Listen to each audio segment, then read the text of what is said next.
Let's talk about 7 very simple tips that you can do to manage your money better. Maybe taking care of your finances was a New Year's resolution, or you've had it on your to-do list for some time now, but it feels like a heavy lift. I get it. Like, OMG, I have to read 100 books before I even start anything. Oh man, I'm completely overwhelmed by all the information out there. I don't even know where to start. But it doesn't have to be that hard. And regardless if you have started or not, the tips I'm about to share with you really only take a couple of minutes. I'm Sophia. I've been learning about personal finance and investing for more than a decade. And on this channel, I share what I learned, not just from books and courses, but also from my own experience, so that we can build wealth without living frugal. And one of the experiences definitely was to make it as easy as possible. And the first one doesn't even have to do with money directly, but it does set the course for your whole financial journey, and that is set a goal and write it down. Now, why is that? Because it has been proven that setting goals improves our performance, in this case also our money management performance. It increases motivation, and when you write it down, you're actually making it more likely to achieve your goal compared to when you do not write it down. And don't overcomplicate this. It doesn't even really matter what goal you set first, as long as it gets you started.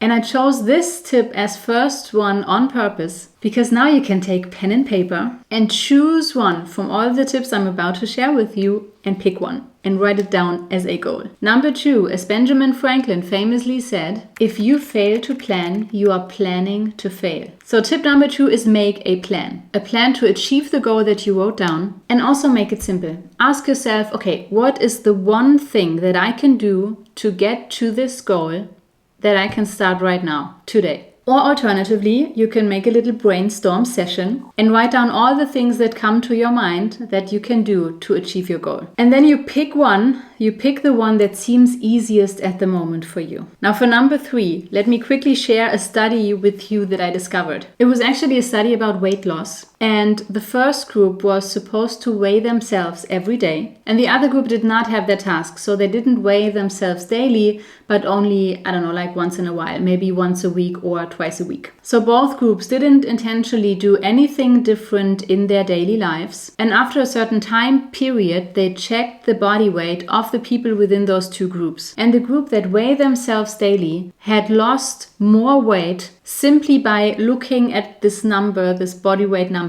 every day. So they had lost more weight than the other group who only occasionally looked at their body weight. And that's a relatively easy habit to apply, wouldn't you agree? And then I thought, you know what? This is probably the same with your expenses. And that is why tip number 3 is look at your expenses. Because just by looking at them, you notice how much you're actually spending and on what things. And I think just this noticing is enough to allow you to cut your expenses. And not even in a hurdle kind of, oh my God, I have to save so much kind of way, but rather in a subconscious, subtle way. Like, for example, just to remember, you know what, last month I spent this and this much money in this particular shop. Maybe just today I'll be a bit more mindful about how much I buy in this shop. Tip number 4 is easier than you might think, and it's only spend what is left after saving. Which, by the way, is something that Warren Buffett said. Do not save what is left after spending. Instead, spend what is left after saving. And Buffett summarizes the simple yet very powerful practice of paying yourself first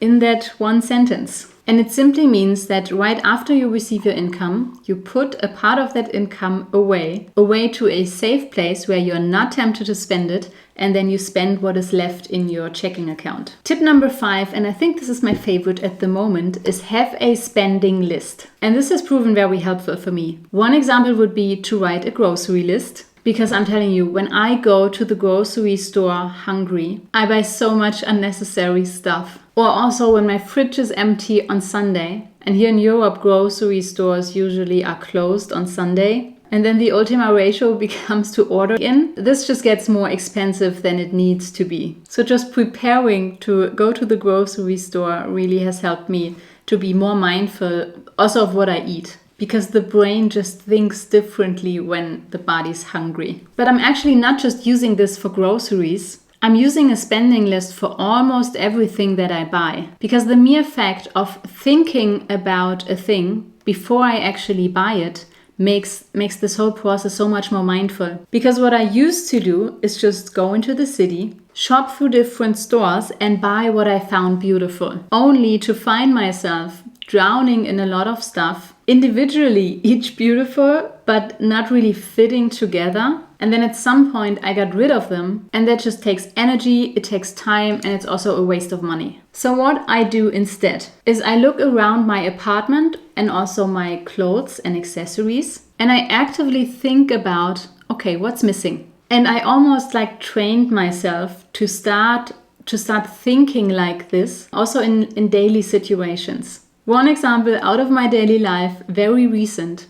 When it's winter and I go out, because it's cold, I wear a hat and I wear gloves. But then when I enter, for example, a restaurant or a bar or a cafe, and I take them off and then I just don't know where to put them. And to prevent losing them or anything, I like to have everything in a bag. I just like to have everything together. And then I noticed that I don't actually have a handbag that fits those accessories, so the cap and the gloves. Except maybe for my very large work bag, but I don't like to use that, if I don't have to, because it's very big. And now I discovered like a gap or something that's missing that I would actually use, because up until that point, I have used this bag, which is just too small to fit those things. And that doesn't mean that I won't use this anymore, just not in winter when I have a cap and gloves to worry about. And that way, shopping becomes a very focused process where I really only buy things that I need and that I use. So spending list, game changer for me. Tip number 6 is invest as early as possible. Now I know it's very easy to find excuses. I don't earn enough money to invest. Investing is too risky. I don't want to lose all of my money. Or I'm going to wait until the time of the market is a bit better. But those at the same time are one of the biggest mistakes that you can make in investing, because it costs you time, and time is very important. Because no matter how little you start,